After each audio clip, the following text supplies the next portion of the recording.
one guard moves, it'll be a disgrace broadcast to billions, Captain Bannister had said. No exceptions, not even for grief. But as the Queen's coffin passed, one man broke ranks, with a salute that silenced the entire nation. So what personal truth made Lance Corporal Winslow defy the most sacred protocol of his career? Before we answer that, press the subscribe button and drop a comment below telling us where in the world you're watching from. Now, without further ado, let's get into it. The polished black boots of Lance Corporal Clark Winslow remained perfectly still against the grey pavement of Westminster Abbey's grounds. His scarlet tunic stood in stark contrast to the sea of black surrounding him, the gold buttons gleaming despite the overcast sky. 8 years of service in the Queen's Guard had perfected his ability to remain motionless for hours, his face betraying nothing of the thoughts churning beneath the surface. London had fallen into an unprecedented hush.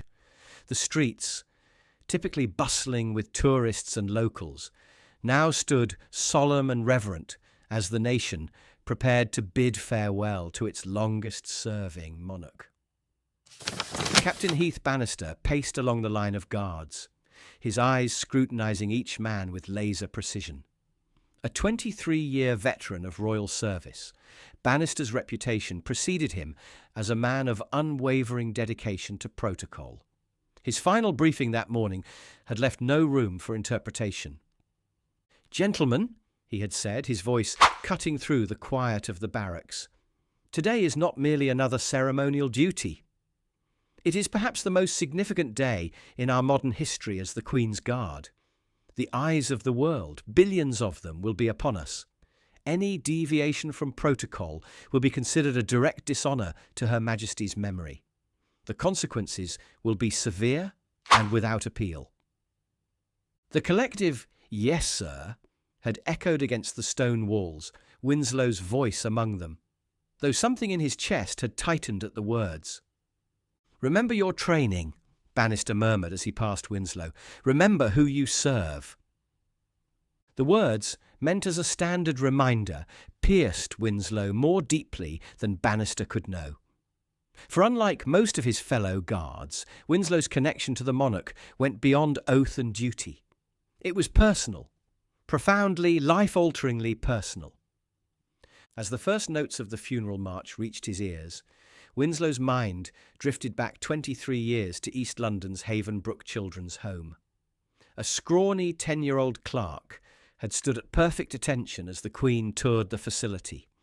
While other children fidgeted, he had remained still, his posture impeccable from hours of private practice. The Queen had paused before him, her observant eyes taking in his disciplined stance. "And what is your name, young man?" she had asked. "Clark Winslow, Your Majesty," he had replied, executing a perfect bow. "You stand very well, Clark," she had noted with the hint of a smile, "like a soldier." "I practice, Your Majesty," he had admitted, "every day." "And why is that?" "Because order makes sense, Your Majesty, when everything else is—" He had struggled to find the right word. "Uncertain," she had offered gently. He had nodded, surprised by her understanding. 3 weeks later, he had been called to the director's office and informed that a place had been arranged for him at prestigious Westfield Academy, all expenses covered by the Queen's personal charitable foundation. That single moment of royal attention had altered the trajectory of his life completely. Throughout his education, occasional notes of encouragement had arrived from the royal household. His path to military service and eventually the Queen's Guard had felt preordained, his way of honouring the monarch who had changed his life. Now, as the funeral procession came into view, those memories sharpened in Winslow's mind.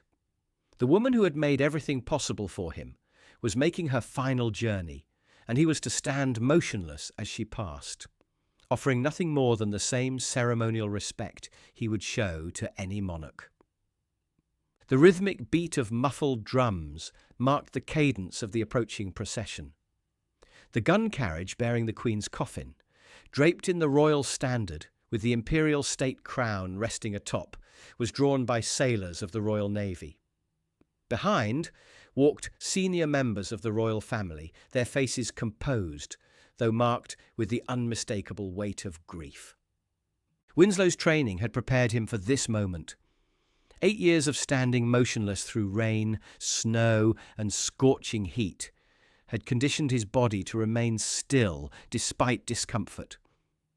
What his training hadn't prepared him for was the tide of emotion that surged as the coffin drew closer.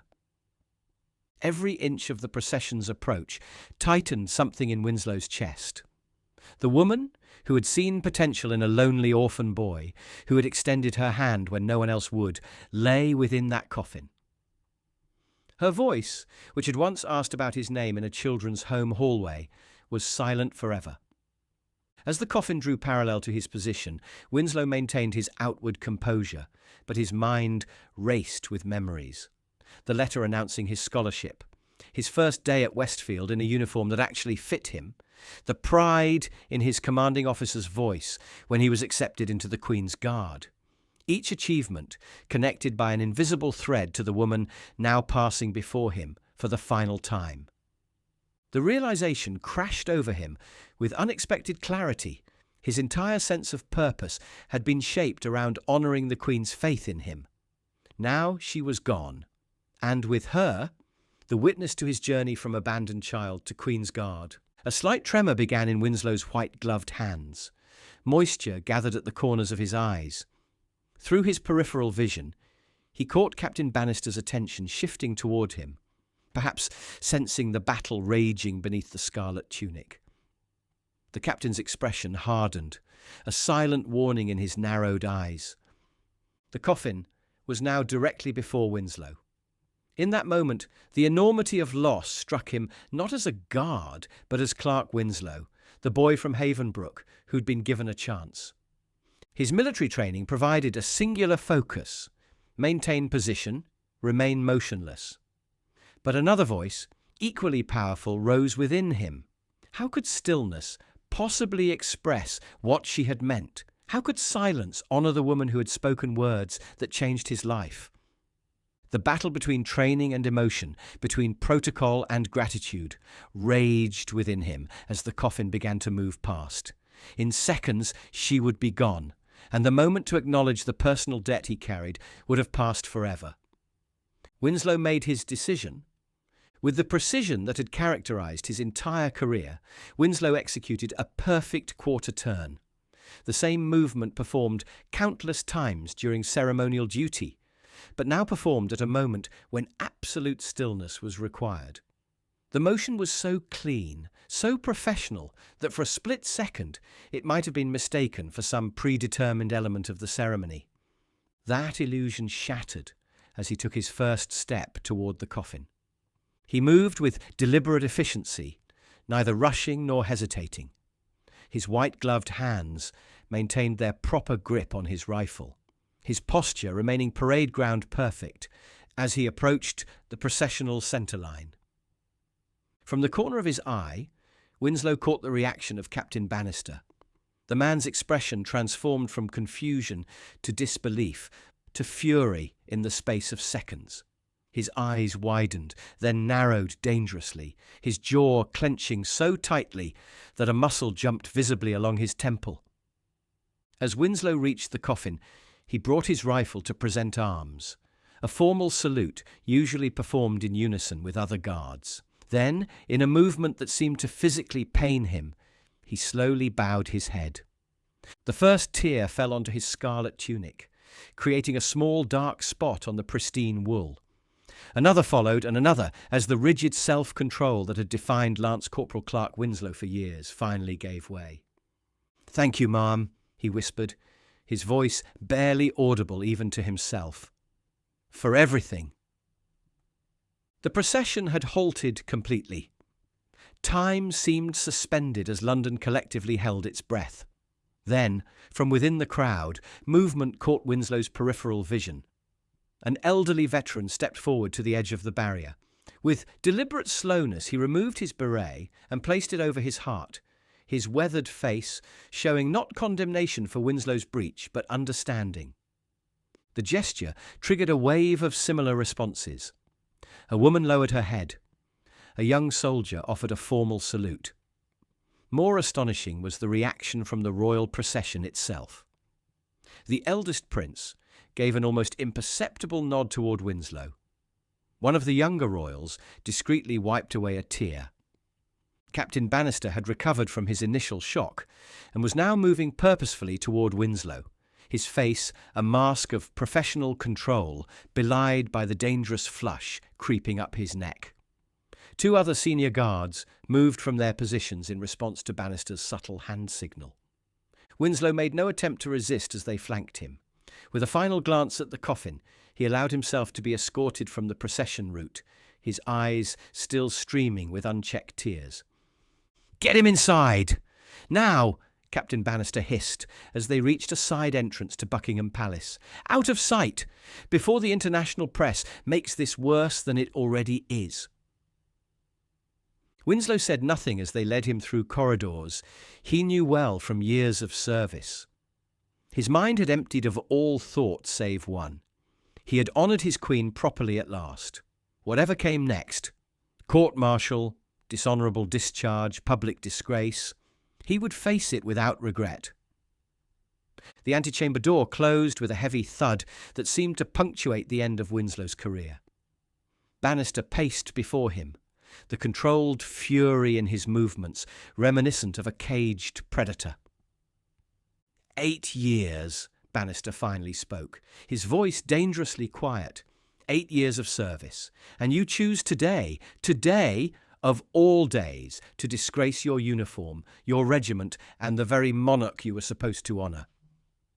When Winslow offered no response, Bannister moved directly into his line of sight. "Explain yourself, Lance Corporal. Now." "No justification, sir. Only a reason," Winslow replied, his voice steady, despite the emotion still evident in his reddened eyes. "I suggest you share this reason immediately, because, from where I stand, I'm looking at grounds for immediate dismissal from the Guard." "I would prefer to provide my full account at the formal hearing, sir," Winslow replied. Bannister's face flushed darker. "You do not dictate the terms of this situation, Lance Corporal.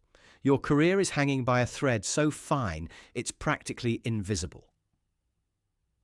A junior officer interrupted with news that Colonel Fletcher required an immediate report.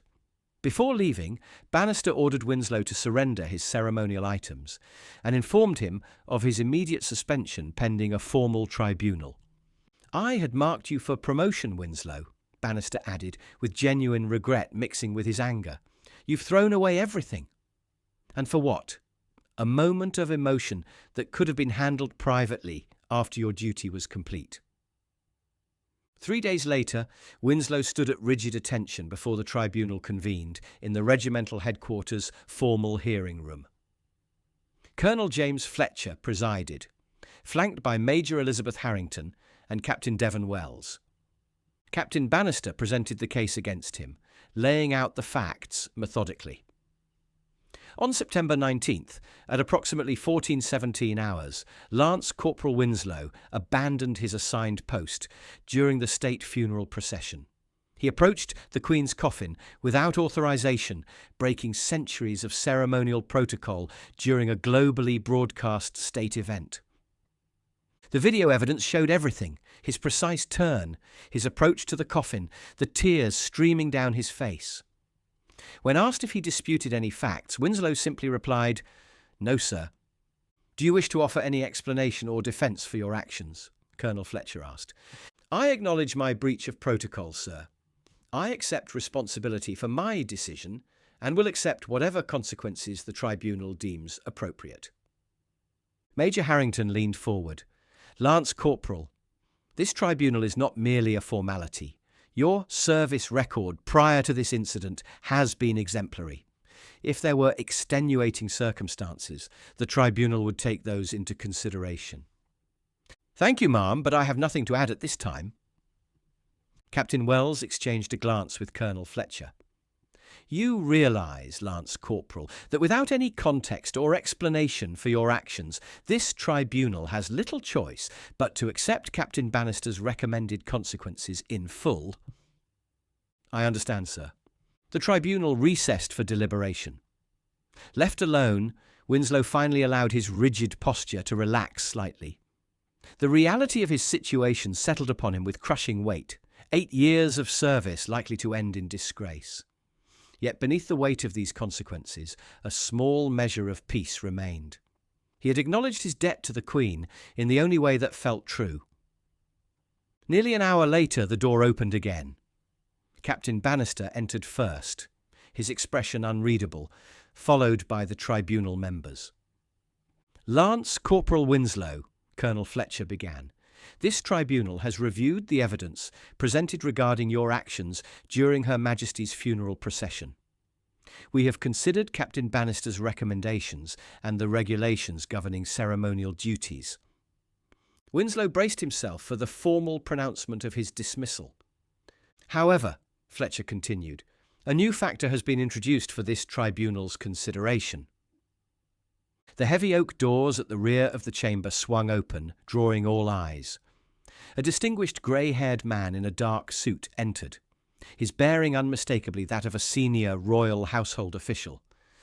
Sir Edward Winterton, Private Secretary to His Majesty the King, Colonel Fletcher announced. The royal official addressed the tribunal. This communication arrived from Windsor Castle this morning, originating from the private office of the late Queen. He placed a sealed envelope, bearing the royal crest on the table, before Colonel Fletcher. It concerns Lance Corporal Clark Winslow. Her Majesty was apparently aware of certain circumstances regarding the Lance Corporal that she felt might become relevant upon her passing. Fletcher carefully opened the envelope. When he looked up, his gaze settled on Winslow with new consideration. Lance Corporal, Fletcher said, his tone markedly different, it seems there are aspects of your relationship with Her Majesty that were not included in your service record.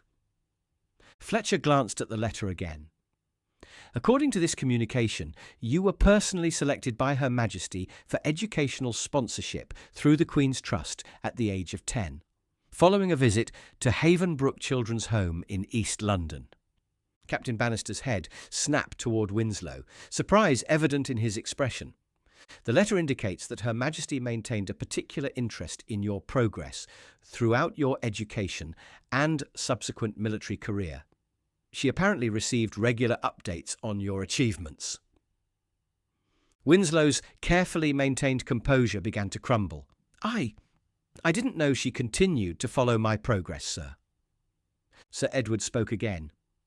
Her Majesty was quite selective in the educational sponsorships she personally approved. Yours was one of only 17 such direct interventions during her 70-year reign. Colonel Fletcher cleared his throat. Lance Corporal Winslow, in light of this new information, I believe the tribunal would benefit from hearing your full account of your connection to Her Majesty. Sir, with respect, he began, his voice finding strength as he continued, everything I am, I owe to Her Majesty's intervention. And so Winslow told his story, the orphaned boy at Havenbrook, the education that would have been impossible without her intervention, the purpose he had found in service to the Crown. When I saw her coffin passing, he concluded, I realised that she would never know how completely she had transformed my life. That one moment of her attention had taken a boy with no future and given him purpose, direction, identity. I had never told her properly, and suddenly it was my last chance. Captain Bannister spoke up. Why didn't you share this context immediately after the incident, or with the tribunal, when given the opportunity? Winslow met his captain's gaze directly. Because it wouldn't have changed the facts, sir. I broke protocol. I left my post during a state ceremony. My personal reasons, however meaningful to me, don't negate the breach of duty. Sir Edward added quietly, Her Majesty was known among the household staff for valuing the personal over the procedural when circumstances warranted, while she was the embodiment of protocol in public. In private, she often remarked that rules existed to serve people, not the reverse. As Sir Edward departed, he paused beside Winslow. "Lance Corporal, Her Majesty would never have expected such a personal sacrifice in her honour, but I believe she would have understood it." When the tribunal reconvened with their decision, Colonel Fletcher's expression was grave, but not harsh. "Lance Corporal Winslow," he began, "the breach of protocol during a state funeral cannot be overlooked or dismissed, regardless of motivation. Such events depend upon absolute adherence to established procedure." Winslow nodded almost imperceptibly. "However," Fletcher continued, "this tribunal also recognises that the monarchy you serve is not merely an institution of rigid protocol, but one that has endured for centuries through its ability to balance tradition with humanity. Her Majesty herself exemplified this balance throughout her reign." The colonel lifted a document bearing the regimental seal. "Therefore, it is the decision of this tribunal that you will be suspended from ceremonial duties for a period of 60 days, during which time you will undergo refresher training in ceremonial protocol under Captain Bannister's supervision." Winslow blinked in surprise. "Upon completion of your suspension, you will be reassigned to ceremonial duties at Windsor Castle, a posting that we believe will allow you to continue your service in a manner that honours both your commitment to the Crown and your personal connection to the late Queen." Major Harrington added, "Lance Corporal, your actions, while technically a violation of protocol, demonstrated a depth of loyalty that cannot be taught in any training programme." As the tribunal members departed, Captain Bannister approached Winslow. "You should have told me," he said quietly, "about your history with Her Majesty."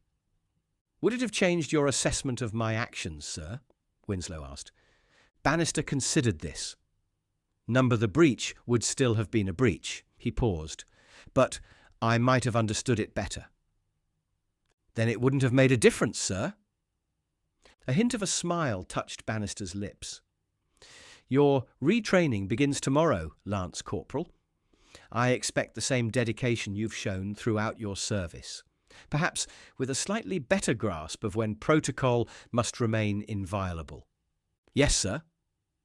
"And Winslow," Bannister added as he turned to leave, "protocol exists to honour tradition, but the Queen's greatest tradition was compassion. Remember that during your service at Windsor." 6 months later, Lance Corporal Clark Winslow stood at his post in St. George's Chapel at Windsor Castle, the late afternoon sunlight streaming through the stained glass windows. A young recruit approached, maintaining a respectful distance. "Lance Corporal Winslow?" he asked quietly. "Yes," Winslow replied, not breaking his forward gaze as protocol required. "I joined because of you, sir," the recruit said. "What you did at the funeral. It showed that behind all the ceremony, the Guard is made up of real people who truly care about what they're protecting."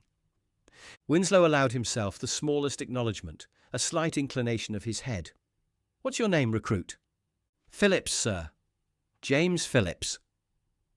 "Remember your training, Phillips," Winslow said formally, though his voice carried a warmth that his rigid posture did not betray. "And remember why we stand guard. It's not just about the protocol. It's about what the protocol protects." As the chapel emptied for the evening, Winslow remained at his post, the silence enveloping him like an old friend. His gaze fell momentarily on the Queen's resting place. The monarch who had changed his life now lay at peace, her long service concluded. His own service continued, transformed by that moment of breaking protocol, but ultimately strengthened by it.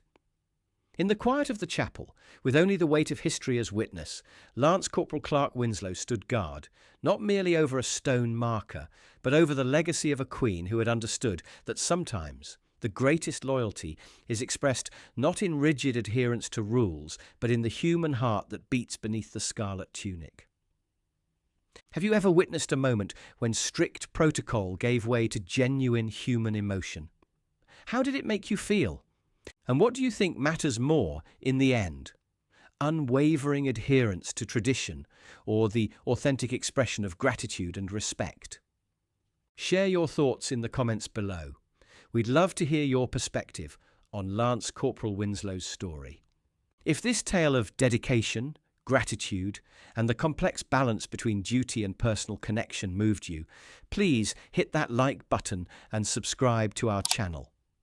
Don't forget to tap the notification bell so you never miss our daily uploads. Our previous videos are appearing on your screen right now. Check them out next. We'll see you tomorrow with another powerful story that will touch your heart.